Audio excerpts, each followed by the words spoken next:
Hey, I'm Tamara Kendacker, and you're listening to The Decibel from the Globe and Mail. So when this pandemic started, the last thing most of us were thinking about was how it would change the way that people spend money. But it really has. There's been no travel, way less dining out, but maybe you wanted to finally get a bike so you can bike around the city while there's less traffic, or buy some lumber to redo your deck or make some upgrades to your house, or buy a car so you can leave the city. The thing is, if you tried doing any of these things, you might have found that it's actually not that easy, and that it's been hard to get your hands on any of these things lately. And you might be wondering, what is going on here? Maybe at the beginning of the pandemic, the supply issues made sense because of all the lockdowns and restrictions worldwide, but why is this still happening a year and a half later? I understand how last year, there's not a lot people could do a couple months into the pandemic, so of course they were buying bikes. Now we're in a second pandemic summer and you still can't really buy a bike? Like, that's wild to me. That's what my colleague Matt Lundy, the Globe's economics reporter, wanted to find out, and he zoomed in on one product, the bicycle. Matt is on the show today, and we're going to talk about why supply chains are so messed up right now, what companies are doing about it, and when we can expect these issues to go away. That's today on The Decibel.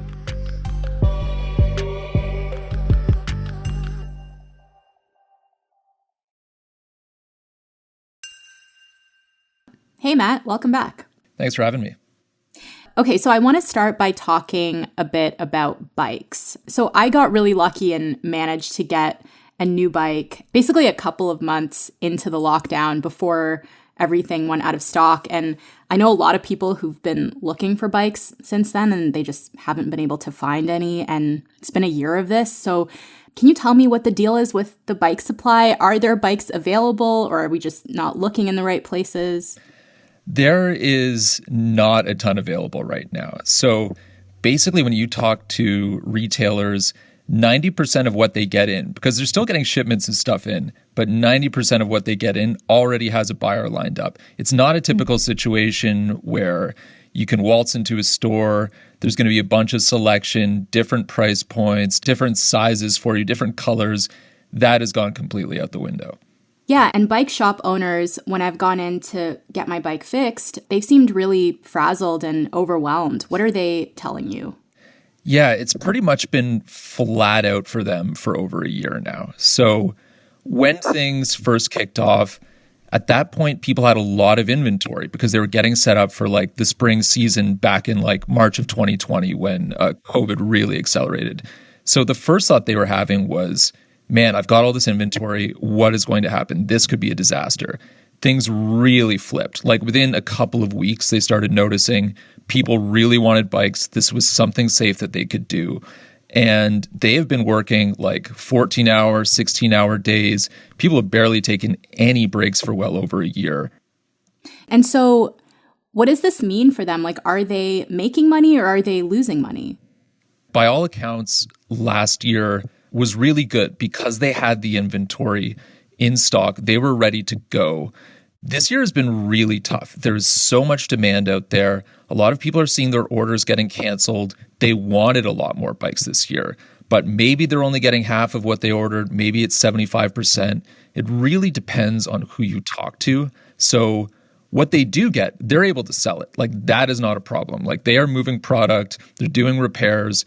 There's a lot of ways that they're making money. So it's hardly a catastrophic situation for a lot of retailers, but they just can't capitalize nearly as much as they'd like to. Mm-hmm. And so this is very specific, I think, to the bike situation, but there are other products too which people have had a really hard time getting their hands on. And can you tell me about some of the other shortages we've been experiencing?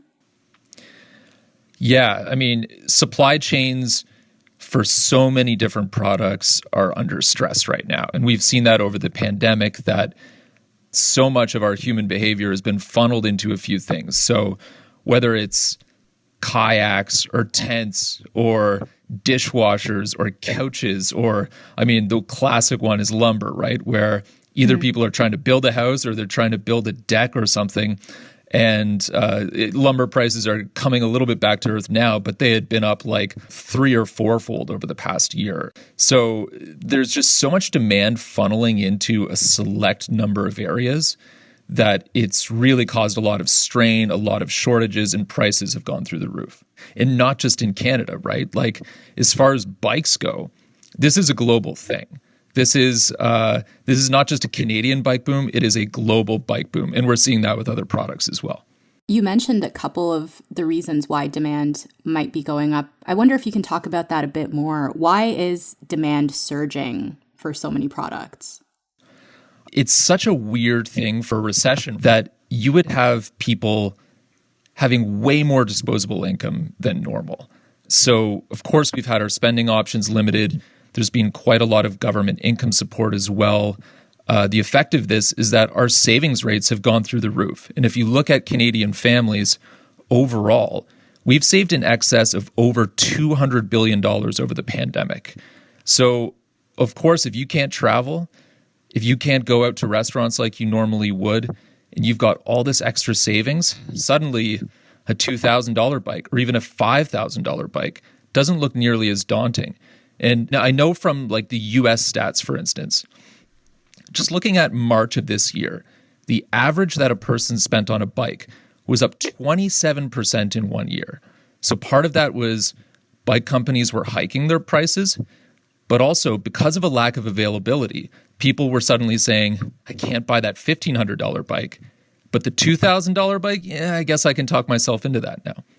Yeah, I've totally heard people like blowing way past their budget to buy a bike because it's the only thing available. Okay, so that's the demand side. And where is the breakdown happening on the supply side? So much of the bike industry has moved into sort of just-in-time production where manufacturers, they only need to give notice to their parts suppliers like 60 days in advance that they need stuff to show up at the factory to get built. Now, of course, last year, we had these big shutdowns of factories in Asia in particular. It's very difficult to build a bike without having China involved. So really, we had this surge of demand coming in very shortly into the pandemic. We had at least a couple of months of manufacturing shutdowns. So really, they've been playing catch up ever since. Like they are making a lot of bikes. Let me make that clear. If you look at the import stats for Canada, 2020 versus 2019, we basically imported the same number of bikes in 2020 as 2019. It's just that retailers, a lot of them have put in for 50% more bikes that they wanted to get this year. Some were asking for a doubling of the bikes they were getting, and they're just not getting that. Like you can't just have a factory double its output overnight, right? So you mentioned just-in-time manufacturing. Can you explain a bit more about what that is, and is it very common? Yeah, so just-in-time production is something that is seen across the bike industry, and not only the bike industry. Like we're seeing this with cars right now as well. Car companies, they don't buy a lot of inventory in advance, and this is something that's just developed over time. It's part of globalization. It's helping to keep costs down. That way you don't have too much inventory, and that way if you had to ramp down production, let's say demand wasn't quite as high as you need, you wouldn't be stuck with all this excess inventory. Right. So basically, companies just didn't have enough materials in stock to respond to the other disruptions in the supply chain? Yeah, I think that is fair to say. And then another aspect of this as well is if you look at the typical bike, like you have dozens of parts that are part of it. Those parts are going to be coming from, upwards of 20 different companies in various different countries. So one issue specifically that we've had during the COVID time is that if one of those parts is delayed, like you can't build a bike, right? Mm-hmm. So if there is an outbreak at a certain factory, or even if, shipping is another aspect of this. If something is stuck at a port for 3 weeks and they're unable to get it off of a container, that is another issue unto itself, right? So just one piece of that supply chain going awry is just going to delay everything. Yeah. And why have things been getting stuck at ports? Is that also because of COVID restrictions and outbreaks? Yeah. So first off, even before it gets to the port, There is so much goods trade just for everything happening right now that there's quite a lot of competition to get the containers themselves. But on top of that, you have health restrictions at ports. You can't get nearly as many people into a container unloading it. So Shimano, this is the Japanese conglomerate. They really own the market for like high-end bike components. Someone with their company was speaking with me and saying they have a distribution center in California. It's only 45 minutes away from the port of Long Beach. Normally, it would take only a couple of days for them to get things off of that container and over to the distribution center. Now it can take upwards of 3 weeks. Oh my God. Yeah, it's like they can drive over there in 45 minutes, but it's taking 3 weeks. It's pretty wild.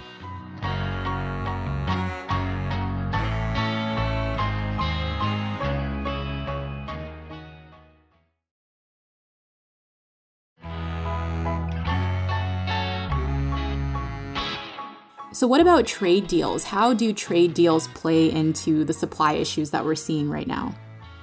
It's massive. For a lot of companies, the factories that they do business with are often in places where you are not going to get a duty hit from the country that you're importing to. Canada is part of a somewhat new Pacific trade deal. It includes the likes of Australia, Japan, Malaysia, and it just so happens that Shimano has factories producing, brake systems and whatnot in Malaysia. So sort of like cars where you don't have a duty if a certain percentage of the components are made within the trade zone, the same deal applies with bikes. And therefore, to import those bikes into Canada, you avoid a 13% duty. So trade deals are absolutely massive in determining where people do business. Yeah. So you answered this question about bikes, but I'm wondering, are companies that produce these other goods that we've been talking about, they must really be feeling the impact of this. Are they losing money as a result of these disruptions despite the high demand for their products? I do think that depending on the company, it is having a definite impact. So there's actually a great story that one of our colleagues wrote about supply chain disruptions. And he was speaking to a homeware sort of business, and they were saying, our revenue is as good as it's ever been, but our profit is actually down. So they were getting a lot of sales from people, but because of all these added costs, because they're trying to work through supply chain issues, because material costs are up too, and because of these manufacturing shutdowns or shortages that we've had, like basically name your material, name your product, all of that stuff is going up. So if it's plastic, if it's lumber, if it's aluminum, if it's rubber, all of these things just cost a lot more money. And that is challenging profit margins for a lot of companies right now. Okay, so what are they doing to compensate for the loss in revenue or profit? And what are they doing to make up for these delays?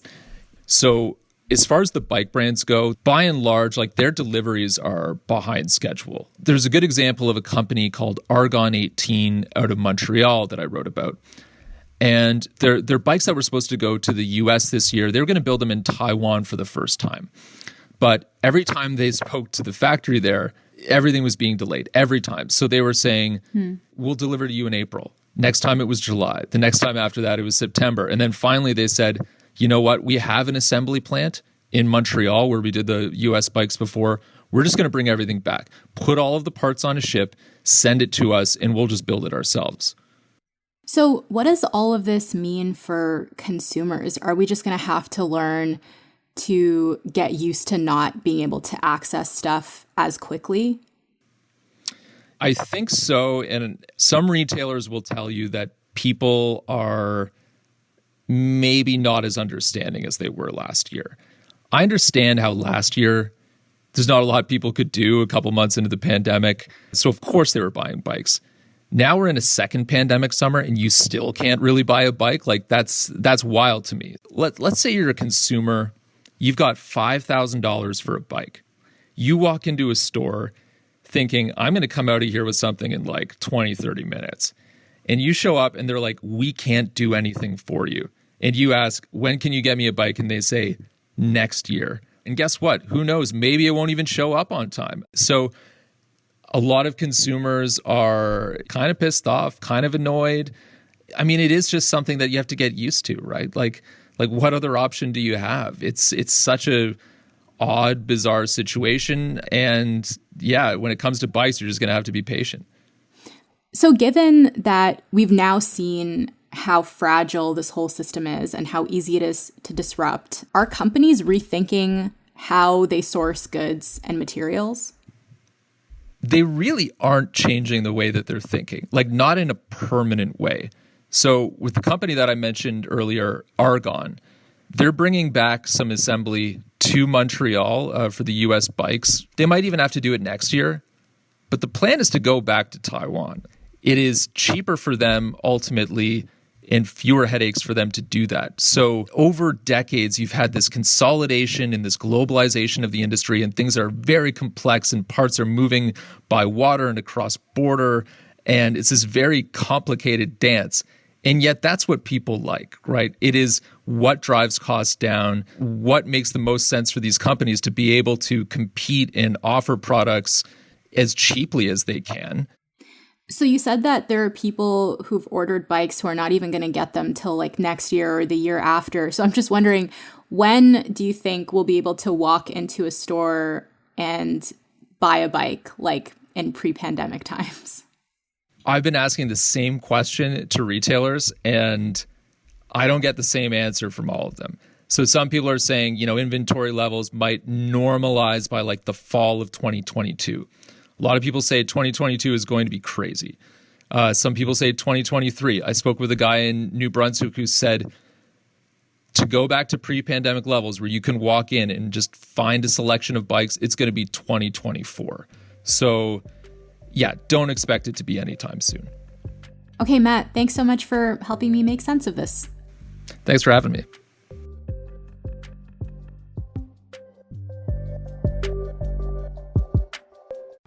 All right, that's it for today. I'm your host, Tamara Kandaker. The Decibel is produced by Madeline White and Kasia Mihailovich and edited by David Crosby. Angela Pacenza is our executive editor. Thanks so much to Matt Lundy. If you want to find him on Twitter, he's at MattLundy33. Thanks so much for listening, and I'll talk to you tomorrow.